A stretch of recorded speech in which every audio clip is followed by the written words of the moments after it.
It has taken months, but an Oak Ridge grandmother finally now has received her birth certificate. So the document was never recorded when she was born more than 80 years ago, and she needed it to prove her citizenship. WATE 6 on Your Side's Don Dare first reported Mary Martin's story last November when he returned for this follow-up. Well, Lori, this is a story involving local history and knowing how to discover hard-to-find information. 100 years ago, all states across America had birth records, but federal documents show it was not until the 1930s when a standardized version of birth certificates was uniformly adopted. If, however, your parents lived in a rural area of Tennessee and you were not born in a hospital, instead at home, there may be no records of the birth. But in today's world, that birth certificate is an essential document that you have to present to prove where you were born. And my medicine. Mary Martin is relieved. At last, she can prove she's an American citizen. Mrs. Martin, who is homebound and a widow, retired from Oak Ridge with a top-secret clearance. Recently, she received a delayed certificate of birth, proof of her U.S. citizenship. Attorney John Agee, a friend of Mrs. Martin's son, helped her secure the necessary document to acquire a real ID driver's license, which eventually you will have to fly in a commercial airline or to enter a federal building. I'm proud. Yes, I'm really proud to have it.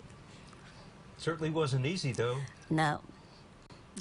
It was last October when Mrs. Martin visited the State Driver's License Center in Oak Ridge, but was turned away as she tried to secure her real ID license. Yes, they asked for my birth certificate. Well, I didn't have a birth certificate, never had one. To obtain the special designated license, one of the requirements is a birth certificate. However, when Mrs. Martin was born in 1938 and delivered by a midwife in rural Tennessee, her birth was never recorded. But for years, while working at top-secret facilities in Oak Ridge, no one ever questioned her citizenship. It says Oak Ridge National Laboratory Employment Record. It took Attorney John Agee 4 months to secure the necessary documents. Through the Freedom of Information Act, he received confirmation from the FBI, among other groups, that she was a citizen. It's a fairly, interesting to me that she could go through these security checks and satisfy the United States government in 1974 to work at a nuclear facility, but now she needs a star on her driver's license to enter a nuclear facility, which she doesn't want to do. So it's a real turnaround of events. So the other week, Mary returned to the driver's center to get her real ID, but she was turned down again.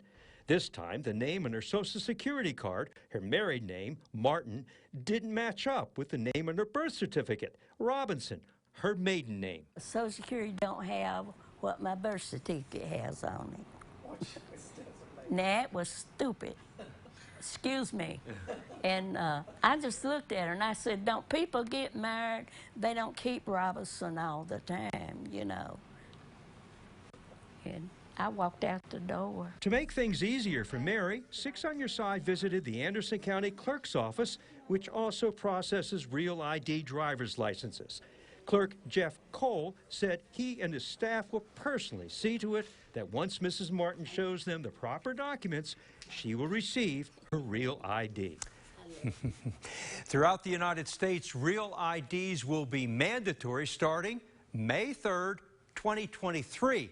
In order to enter a federal building or to go through TSA checkpoints in airports. Remember, the original deadline of October 2021 was extended by the Department of Homeland Security because of the pandemic. And if all goes well, Mrs. Martin will have her real ID in the next few days. Let's hope so, Don. Definitely let's hope so. All right, hey, if you have a consumer question for Don, send him an email at ddare@wat.com. Also call a 6 on Your Side hotline number at 865-633-5974.